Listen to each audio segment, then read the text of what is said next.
Good morning, students. How are you all? Today we are going to start with a new poem, Fire and Ice. Looking at the title, what do you feel? What is the title trying to say? Is there some irony? Is there some contrast in the title itself? Fire is totally opposite to what ice is. Ice is cold and fire is hot. These are two contrasting things that are put together in the title itself. So, in the title itself, we come to know that the poet Robert Frost is talking about some contrasting things. He'll talk about some contrasting points in the poem. Okay, so we have already read one more poem about Robert Frost, that is The Dust of Snow. And do you see what sort of topics does Robert Frost take up in his poetry? He usually takes up nature. He brings up nature. He brings up animals or birds or small things that escape the unconscious mind of the readers. And who are the readers? The readers are the common people to whom the poetry is addressed. Let us just go through the poem once and then we will discuss the poem line by line. Okay. Some say the word will end in fire. Some say in ice. From what I have tasted of desire, I hold with those who favor fire. If it had to perish twice, but if it had to perish twice, I think I know enough of hate to say that for destruction, ice is also great and would suffice. This is a very short poem. Okay.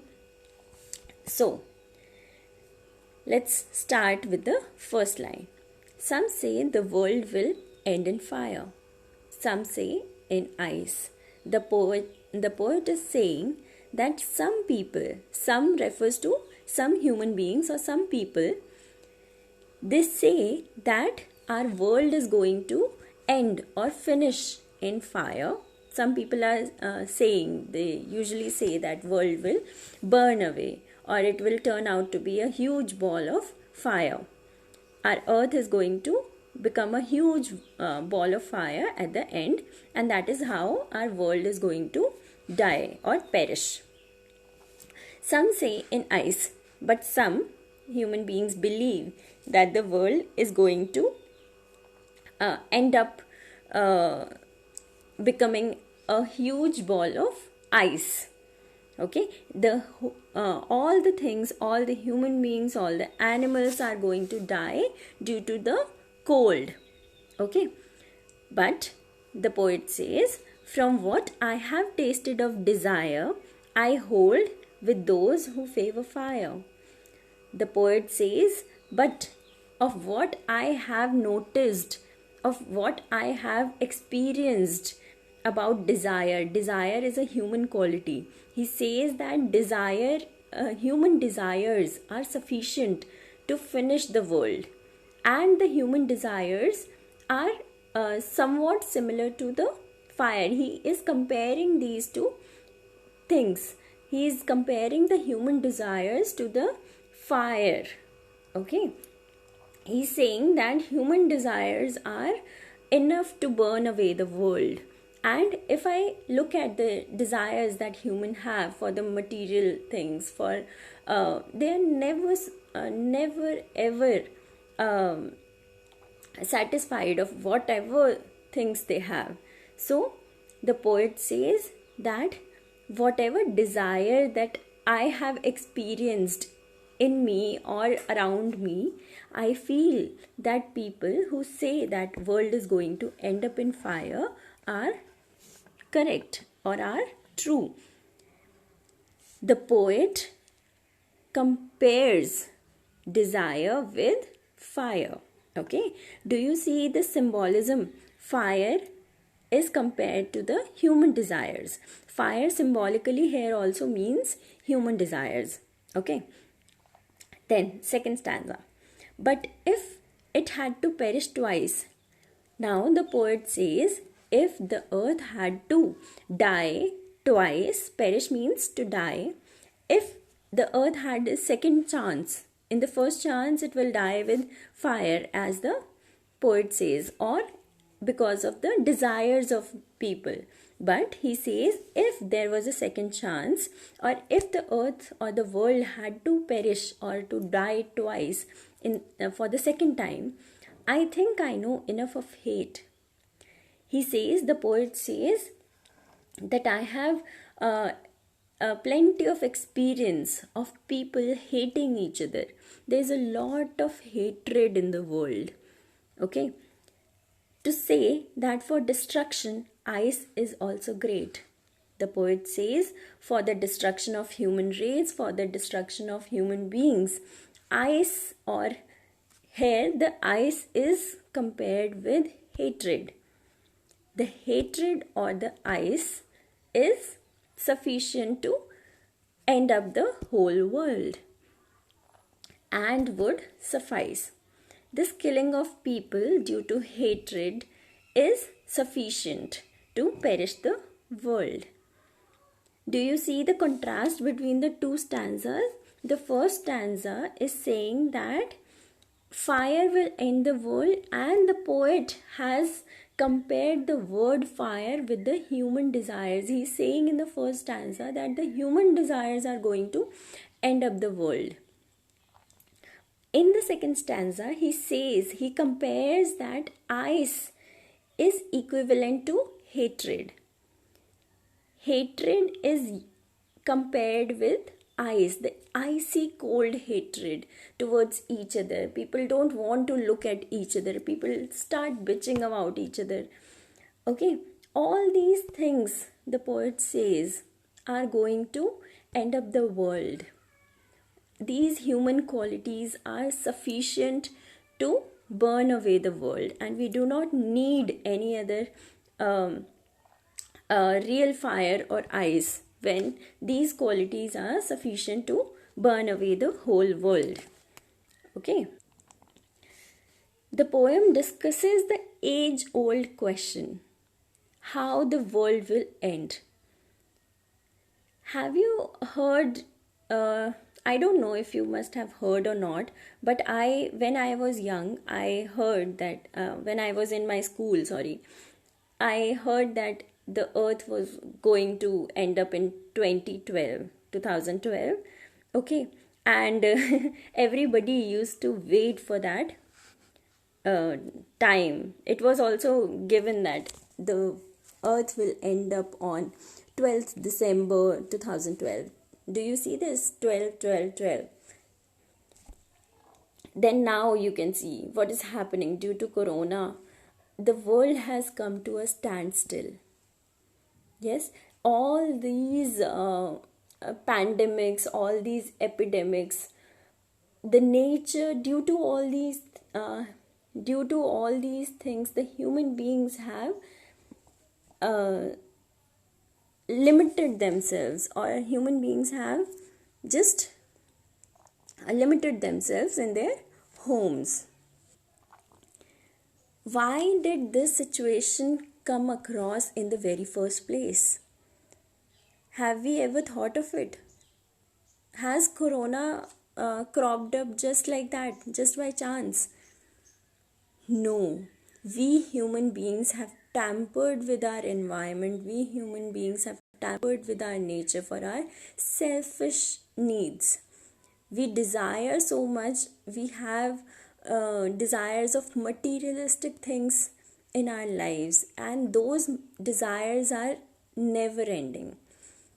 Those are continuously going to trouble you. Those are continuously going to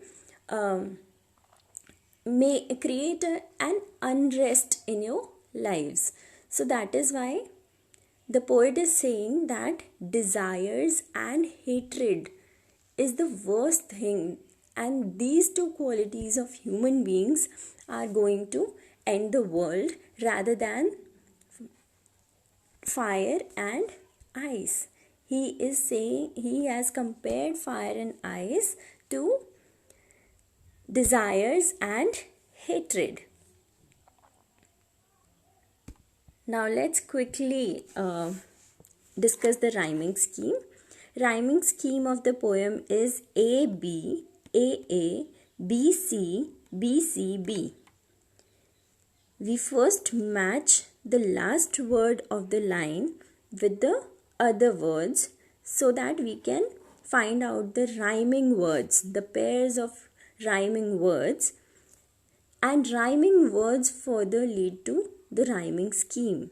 For example, in the first stanza, the word fire in the first line, last word fire, rhymes with the third line of the stanza, the last word desire. Fire rhymes with desire, and the last word of the last line of the first stanza, fire, desire, fire.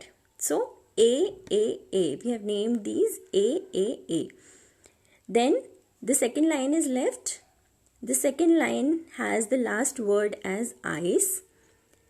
In the second stanza, we name that as B. In the second stanza, first line, the last word is twice. Can you see the rhyming words? Ice and twice. So this is how we name the rhyming words, and finally we come across a rhyming scheme. Now let us discuss the literary devices used by the poet to beautify the poem. These literary devices are used by the poet to beautify the poem.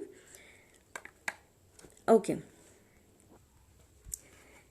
One thing that you all must notice is this is a very short poem but with a big meaning. Yes, a very important message is being presented to the reader through this poem. This is a very compact lyric that we are reading, and not even a single word in this poem is written just like that. Okay, every word has a meaning. Okay, discussing the literary devices, come to the first stanza. Okay, in the first two lines, some say the world will end in fire, some say in ice. In these two lines, imagery is used. imagery. Imagery is used. Imagery basically is when lines present a picture in your mind. When whatever you read in the poem, they present a picture, they depict a picture, or they make a picture in your mind. That is, there the poet has used imagery. In the first two lines only, the first word of both the lines is some. Can you see this? The first line also starts with some and the second line also starts with some. So the lines where the first word is same, that there the poet has used anaphora. What has the poet used? Anaphora. ANAPHORA. Okay. Now, symbolism is also used because the poet has symbolized fire as the fire of desires and ice as the ice of hatred. Okay. So, symbolism is used. SYMBOLISM.